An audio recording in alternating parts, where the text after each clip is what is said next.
Hi friends, we're back with another video this time. It's called Chorizo Rice. So this is Spanish meets Indian cuisine. The ingredients first, we have one large Spanish chorizo. We have one fully large onion chopped, not too finely. Besides that, we have 150 grams of rice washed and 300 grams of mushroom. And last but not the least, we have some salt and freshly ground pepper. Let's get started. The first step would be to remove the peeling of the chorizo.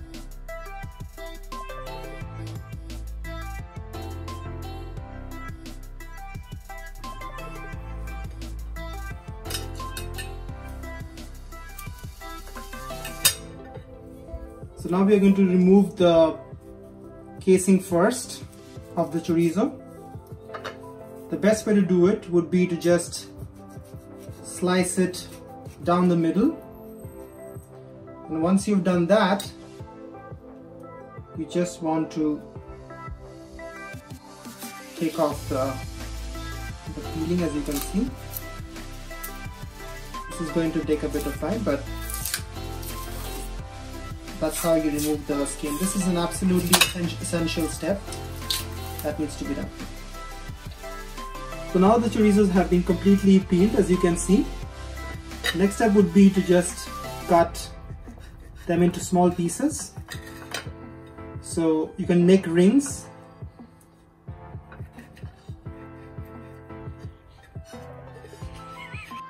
So now you can see we've chopped the chorizo.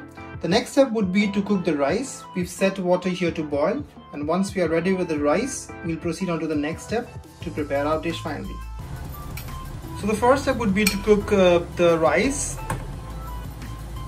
So once the water comes to a boil, we'll just add the rice that we set aside. Just add all of it, and note that while the rice is cooking, we can also start preparing the chorizo and the vegetables on the side before we start the process of mixing. So we let the rice cook until it's 80% done, and that's important because we'll be cooking the rice along with the chorizo and the vegetables as well. While the rice is cooking, we can already start preparing the vegetables and chorizo. So we have a large pan here. We'll just add in the chorizos first.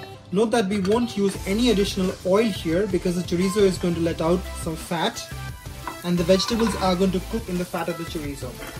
So first of all, we put in the chorizo, then we can add all of the onion, and finally the mushrooms.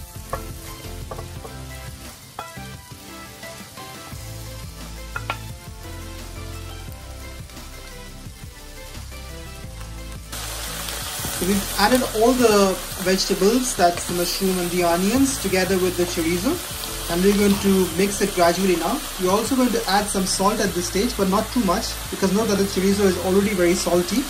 We'll save it for later when we add more salt for taste. So now we're just going to cover it with the lid and cook it in medium flame. So now I think the rice is done. It's almost around 80% done. That's exactly what we need it to be. So now we've strained the rice. We're going to set it aside while the chorizo and the vegetables cook. So as you can see now, we've been cooking the vegetables for some time with the lid on the top. As you can see there's some fat and oil that's come out of the chorizo, along with some water perhaps from the vegetables.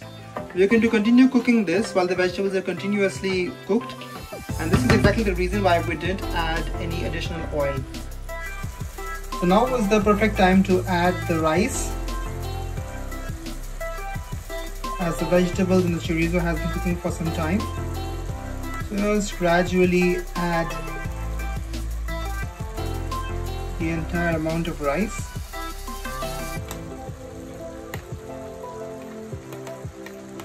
And then you want to give it a good mix. So once we've added the rice, the next step would be to give it a nice mix. Just use a light hand here so that the rice grains don't break. We'll keep doing this until the rice is completely mixed with the chorizo and the vegetables and is completely cooked. We're going to keep doing that. It looks really nice at this point, and the smell is also pretty amazing. So now we've just tasted that it needed a bit of salt, so we're going to add the remaining salt to taste. And at this stage we will also add some freshly ground black pepper. So this is going to give a nice flavor to the chorizo rice. This is an extremely important step as well. And that's it guys, the chorizo rice is now ready to be served. We are going to serve it with a fried egg on top. And that's it guys, the chorizo rice is ready to be eaten with a fried egg on top to add to the magic. Enjoy.